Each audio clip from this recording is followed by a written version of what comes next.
What's going on, everyone? So today we are changing the water pump on my 2013 F150 with the 3.5 Ecoboost, and shouldn't be too bad of a job. I'm waiting on the parts to come in. I did order them online. I'll try and link them down below, but they should be here today.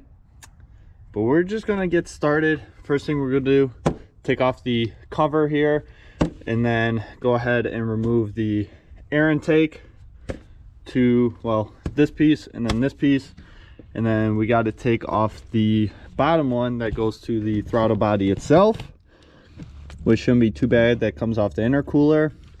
And then we're going to move some hoses out of the way, including the heater hose that we just replaced the other day, and I think a couple other things, but shouldn't be too bad of a job. Like I said, we just gotta go around from the side here to undo it from the turbo, and then from underneath to undo it from the intercooler. And then we're gonna then take off the bottom skid plate down here, so when it all decides to flow down, it flows down somewhat straight. We're gonna get pans underneath here, and there's a port right here to drain your radiator from, so we're also gonna get that knocked out of the way. But we're just gonna go ahead and get started.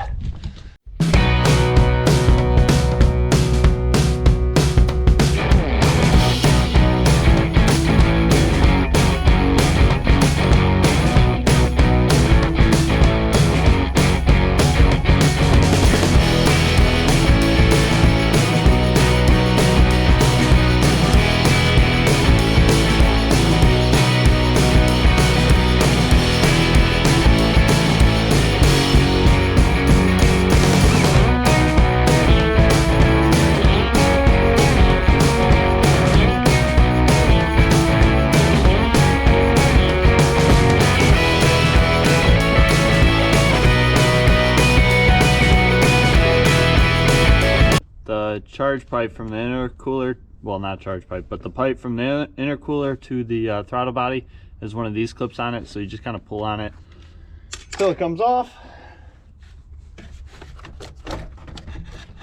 and then the tube comes right out like this. Now I have a video where I have a hole drilled in my intercooler. This is why. But I also have a catch can. To everybody saying put a catch can, I have one, and it still builds up. But you know what? You know what's gonna clean all this? I'll tell you what's gonna clean all this. Did you guys know Super Clean is biodegradable?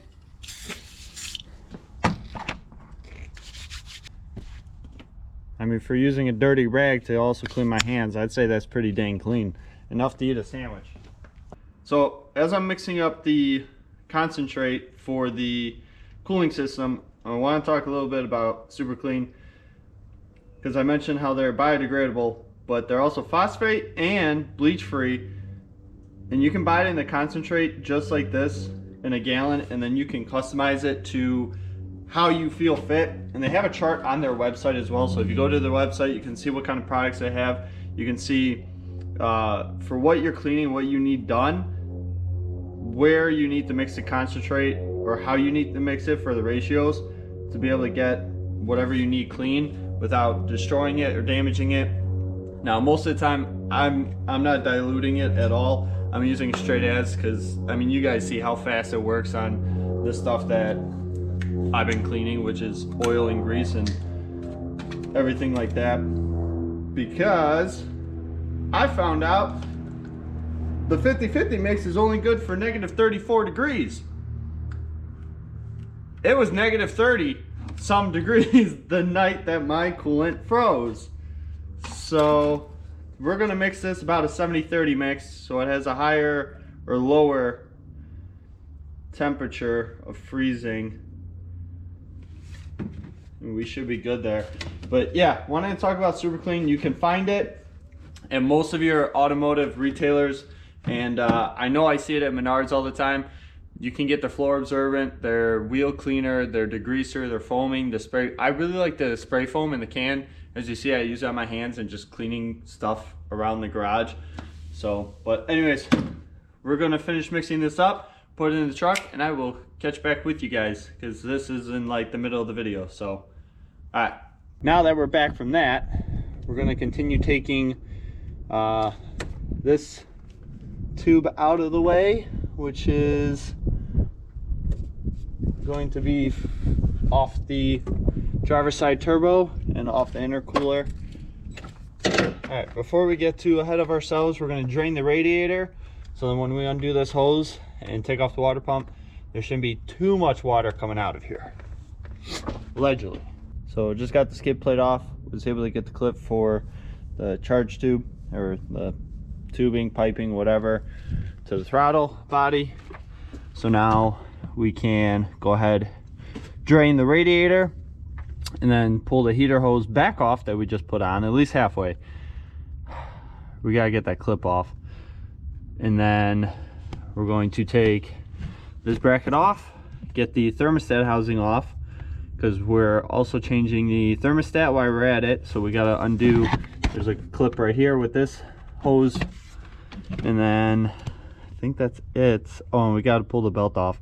So when I go to the store to go get, whatchamacallit, or did I change the belt?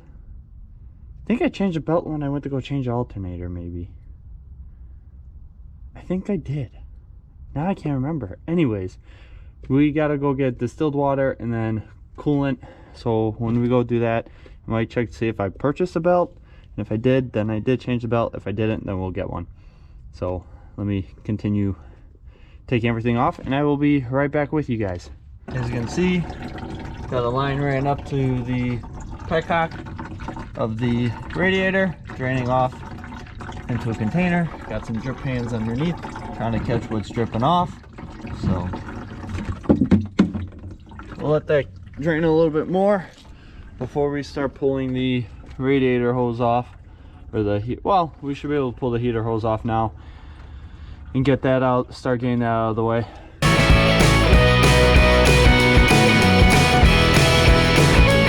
New pulley, because switches from a 4-bolt pulley to a 3-bolt pulley, and this should be our water pump. Now the website I order from is like OEM Ford parts. Again, I'll link it down in the description, because when you're ordering, you'll give them your VIN number, and if the part doesn't match up with the VIN number, they'll tell you which one to swap it out for. So this is our new water pump that we get to install today. Sweet. Castings don't look great on this, but that's OEM. I only want to put OEM parts back on, because the OEM water pump basically lasted 165,000 miles. Honestly, probably would have lasted longer if it wasn't for the fact that I let everything freeze up.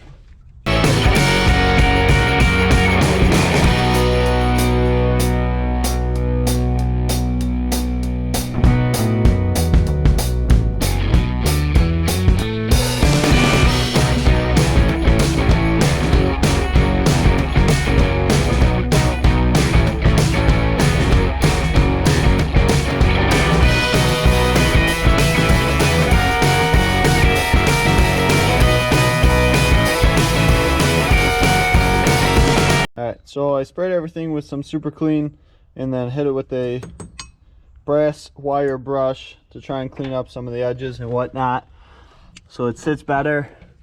And I was kind of taking a look at the old water pump. I replaced this O-ring, and then there's a new one for here that I have. I'm pretty sure, I think I know what happened to the water pump, because it looks like it was leaking from the freeze plug.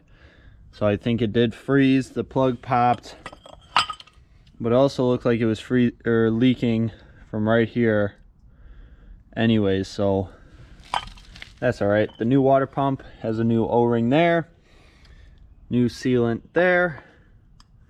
So we're gonna pop on the new water pump. This is the old gasket, everything. So the new one comes with a new gasket, new pulley. It's a 3-bolt pulley system, not 4 bolts, but it's the same size, everything matches up.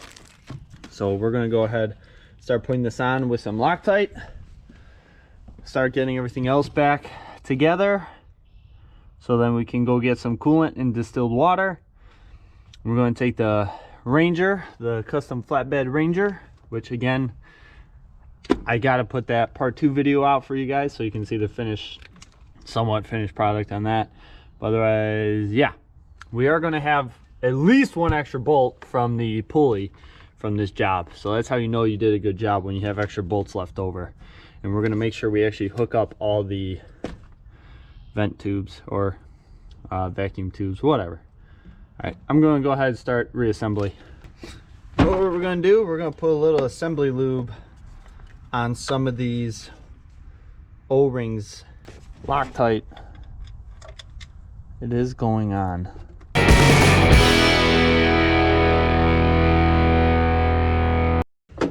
Now we're going to crank them on by hand to torque. Click.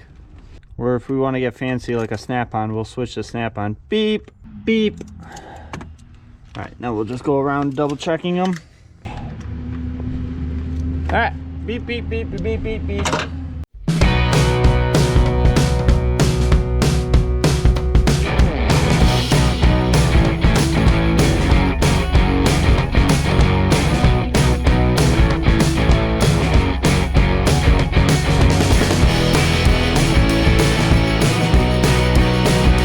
This housing has a lot of play to it. Like, look at how much I can move this thing around. Jesus.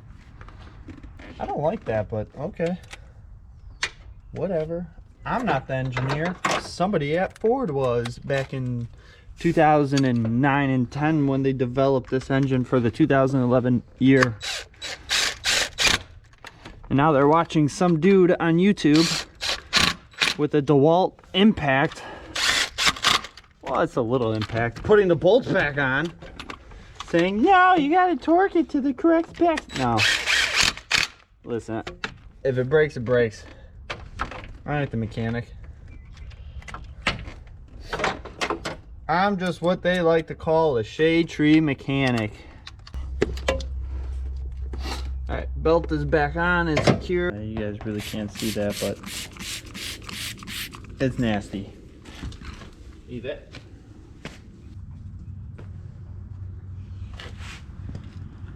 Much better. As you guys saw earlier, because I'm putting future clips in earlier in the video, I already mixed this up. It's about a 70-30, 60-40 split, because like I said, coolant has a pretty, or 50-50 has a pretty low freezing temp or high freezing temp that I definitely reached the day everything froze over. So we're definitely going to mix the concentrate a little bit thicker. But anyways, everything's back together. I washed it all this morning, sprayed everything down, and it looks pretty dry under here still, which is a good sign. So that will be it for this video. Like I said about Super Clean, guys, go check them out if you haven't. I appreciate them because they send me out their products, and yeah. And you guys haven't seen, well, you probably saw it in the other video, so I'll just throw it in here really quick because now I got them pointed the same way. Purple hitch and purple recovery hook. Why? Because why not? It's funny, but it kind of goes along with the whole Super Clean thing, so it just works out now. But anyways, that's it for the water pump. Looks like it's all good to go. I'm just going to keep an eye on it because heading out of town, taking a pretty long road trip, well, 9-hour road trip ish. So, but we're good, and I will catch you guys later.